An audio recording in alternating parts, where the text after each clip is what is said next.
नमस्कार विद्यार्थी मित्रांनो.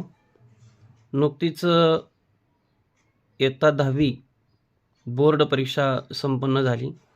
यामध्ये मराठी कृतीपत्रिकेतील काही वस्तुनिष्ठ उत्तरांबाबत आपण चर्चा करणार आहोत. यामध्ये विभाग पहिला आहे गद्य. उतार्याच्या आधारे सूचनेनुसार कृती करा. पहिली कृती आहे चौकटी पूर्ण करा. त्यातील पहिली कृती आहे गहिऱ्या गुलाबी पानांच्या रेशमी पताका नाचवत उभी असलेली झाडे. उत्तर आहे पिंपळ. मधुमासाचे लक्षण सुंदर रीतीने वर्णन करणारे संत संत ज्ञानेश्वर. त्यानंतर पुढची कृती आहे वसंताच्या पुष्पमुद्रेचे चिन्ह लिहिलेले महिने. फाल्गुन चैत्र वैशाख. त्यानंतर दुसऱ्या उतारातील पहिली कृती आहे महर्षी धोंडो केशव कर्वे यांना करावयाची असलेली 2 कार्य. यामध्ये जटिल कार्य आणि अटीतटीचे कार्य. जटिल कार्य कोणते आहे तर स्त्री साक्षर करणे आणि अटीतटीचे कार्य कोणते आहे तर स्त्रीला पुरुषांच्या बरोबरीने स्पर्धेत उतरवणे. यानंतर दुसऱ्या उतारातील दुसरी कृती आहे नावे लिहा. महर्षी कर्वे यांचे जन्मगाव शेरावली आहे. उतार्यामध्ये खेड तालुक्यातील शेरावली असं उत्तर दिलेलं आहे. त्यानंतर वाङ्मयाची जननी म्हणून सरस्वती या देवीला ओळखलं जातं. उत्तर आहे सरस्वती. त्यानंतर अपठित गद्य उतारा आहे. उतार्याच्या आधारे सूचनेनुसार कृती करा. खालील विधाने बरोबर का चूक ते लिहा. पहिलं विधान आहे तहान लागली की आपण सरबत पितो. उतार्यामध्ये दिलेल्या आशयानुसार हे चूक आहे. काही गोष्टी स्वभावानुसार गरजेनुसार केल्या जातात. बरोबर. व्यायामाच्या अभावातून जीवनात दुःख निर्माण होते. बरोबर. थकवा आला की आपण काम करतो. हे विधान चूक आहे. त्यानंतर अपठित उतार्यावरच कृती आहे विधाने पूर्ण करा. पहिली कृती आहे ते न चुकता केले जाते जे नाही केले तरी चालेल. दुसरी कृती आहे आपण तेव्हा झोपतो जेव्हा आपल्याला थकवा येतो. हे त्याचं उत्तर आहे. त्यानंतर विभाग दुसरा आहे पद्य. या पद्य विभागामध्ये पहिली कृती आहे मुलीचा आत्मविश्वास व्यक्त करणाऱ्या कवितेतील 2 ओळी शोधून लिहा.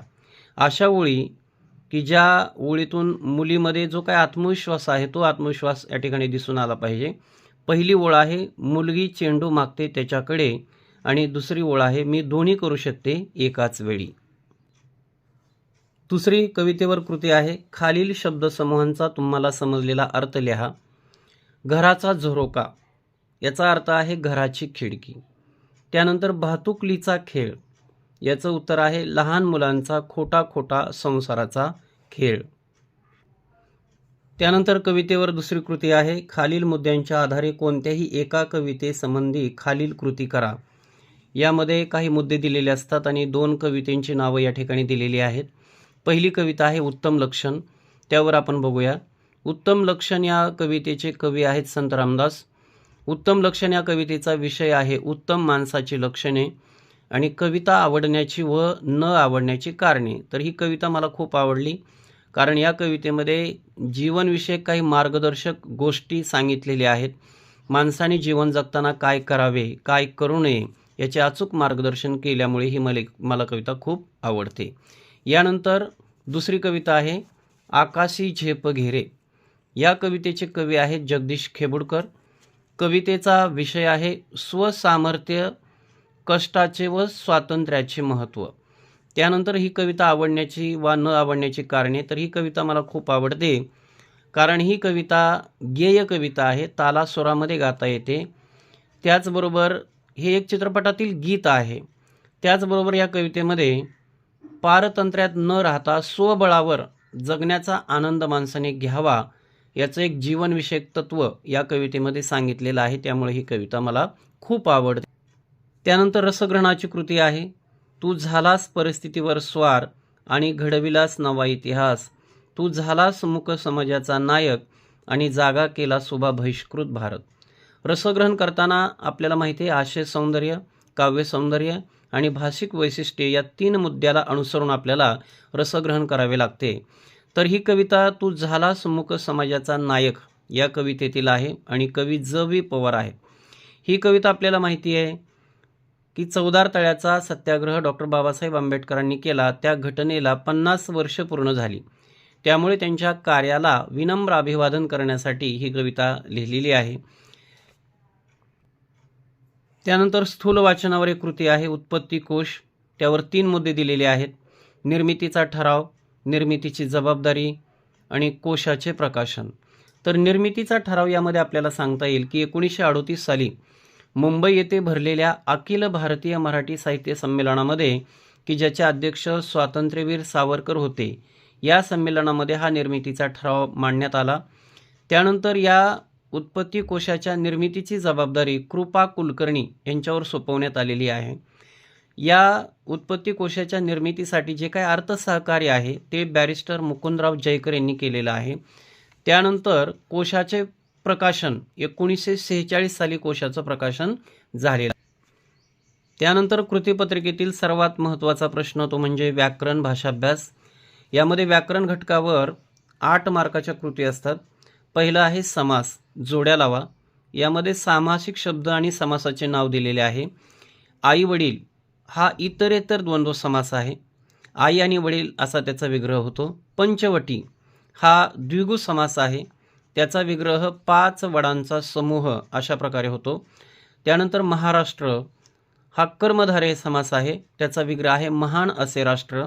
त्यानंतर चहा पाणी याचा सामासिक शब्दाचा प्रकार आहे समाहार द्वंद्व समास. याचा विग्रह चहा सोल्पेराम पाणी वगैरे असा या ठिकाणी होतो. त्यानंतर शब्दसिद्धीचा प्रश्न आहे. खालील तक्ता पूर्ण करा. यामध्ये 2 प्रकार दिलेले आहेत फक्त, प्रत्येक घटित शब्द आणि उपसर्ग घटित शब्द. 4 शब्द आपल्याला कंसामध्ये दिलेले आहेत. भरधाव, लाजाळू, गुरुत्व, नाउमेद. तर यामध्ये लाजाळू, तर आळू हा प्रत्यय लागलेला आहे. गुरुत्व, त्व हा प्रत्यय लागला आहे, त्यामुळे लाजाळू आणि गुरुत्व हे 2 प्रत्यय घटित शब्द आहेत. त्यानंतर भरधाव, भर हा उपसर्ग आहे, त्यामुळे हा उपसर्ग घटित शब्द आहे. ना उमेद, ना हा उपसर्ग आहे, त्यामुळे हा उपसर्ग घटित शब्द आहे. त्यानंतर 4 मार्कासाठी कृती आहे वाक्प्रचार. 2 वाक्यप्रचाराचा अर्थ आणि वाक्यात उपयोग आपल्याला करायचा आहे. निष्कासित करणे याचा अर्थ आहे जागेवरून हलवणे. त्यानंतर मुग्ध होणे याचा अर्थ आहे मग्न होणे, रमून जाणे, गुंग होणे. यापैकी कुठलाही अर्थ लिहिला तरी चालेल. त्यानंतर पित्त खवळणे, खूप राग येणे, अतिशय राग येणे. त्यानंतर अचंबित होणे, आश्चर्यचकित होणे. त्यानंतर व्याकरणामध्ये भाषिक घटकावर आधारित कृती आहे. 8 गुणांसाठी आहेत. शब्दसंपत्ती पहिली कृती आहे. यामध्ये शब्दसमूहासाठी एक शब्द, इतरांना मार्ग दाखवणारा मार्गदर्शक, वर्षातून एकदा प्रसिद्ध होणारे वार्षिक. खालील शब्दाचे 2 समानार्थी शब्द लिहा. आई, आपल्याला 2 समानार्थी शब्द कोणतेही लिहायचे आहेत. माय, जननी, माऊली किंवा जन्मदात्री किंवा यासारखे काही अन्य समानार्थी शब्द आपण लिहू शकतो. त्यानंतर खालील शब्दांचे वचन ओळखा. कधी कधी वचन बदला म्हणून येतं, पण ह्यावेळेस वचन ओळखा म्हणून आलेलं आहे. तर नदी एक वचन आहे, गोट्या अनेक वचन आहे. त्यानंतर खालील शब्दातील अक्षरांपासून 2 अर्थपूर्ण शब्द तयार करा. आपल्याला एक शब्द दिलेला आहे दुकानदार म्हणून, आणि कंसामध्ये काय दिले पहा, दुकान व दार हे 2 शब्द वगळून आपल्याला अर्थपूर्ण शब्द तयार करायचे आहेत. तर यामध्ये अनेक शब्द तयार होऊ शकतात, जसं की कान, दूर, कार यासारखे काही अन्य शब्द तयार होऊ शकतात. लेखन नियमानुसार लेखन बघा. यामध्ये आपल्याला 4 शब्दांचे गट दिलेले आहेत. त्यामध्ये 3 चुकीचे आहेत आणि 1 अचूक आहे. त्यामुळे आपल्याला शुद्ध लेखनाच्या नियमानुसार अचूक शब्द ओळखायचा आहे. पहिल्या गटामध्ये आपल्याला 2ऱ्या क्रमांकाचा जो काही शब्द आहे निर्मिती, अंडरलाईन केलेला जो काही शब्द आहे तो शुद्ध लेखनाच्या नियमानुसार अचूक आहे. त्यानंतर 2रा आहे सुशिक्षित, की जो पहिला शब्द आहे. त्यानंतर ऐतिहासिक, जो 3 नंबरचा शब्द आहे अंडरलाईन केलेला, तो अचूक आहे. त्यानंतर परिस्थिती, रला आणि स्थला पहिली वेलांटी आहे, तो शब्द अचूक आहे. त्यानंतर दीपावली, यामध्ये दला 2री वेलांटी असते. जेव्हा दिवाळी हा शब्द येतो तेव्हा त्या दिवाळीला दला पहिली वेलांटी असते, परंतु दीपावली या शब्दामध्ये दला 2री वेलांटी येते. त्यानंतर शेवटचा शब्द आहे विद्यापीठ, की जो त्या पर्यायामध्ये शेवटचा जो काही शब्द आहे विद्यापीठ, तो शुद्ध लेखनाच्या नियमानुसार अचूक आहे, त्याला अधोरेखित केलेला आहे आपण. त्यानंतर विरामचिन्हे, विरामचिन्हावर खालील विरामचिन्हे ओळखून त्यांची नावे लिहा हा प्रश्न आलेला आहे. अतिशय साधी आणि सोपी विरामचिन्ह आलेली आहेत. प्रश्नचिन्ह आणि स्वल्पविराम हे 2 चिन्ह आलेले आहेत. त्यानंतर पारिभाषिक शब्द पहा. खालील शब्दांना प्रचलित मराठी भाषेतील शब्द लिहा. म्हणजे इंग्रजी शब्द आहे आणि मराठी भाषेमध्ये त्याला काय म्हणतात ते आपल्याला लिहायचं आहे. ड्रामा, नाटक, बुक स्टॉल, पुस्तक विक्री केंद्र. तर अशा प्रकारे अतिशय सोपी अशी ही मराठी कृतीपत्रिका आपल्याला 2025 मध्ये आलेली होती. या पद्धतीने त्याची उत्तर आहेत. यामध्ये जे काही उपयोजित लेखन आहे किंवा स्वमत आहे याच्यावर एक आपण स्वतंत्र व्हिडिओ बनवणार आहोत. तेव्हा नक्कीच आपण पुन्हा एकदा भेटूया.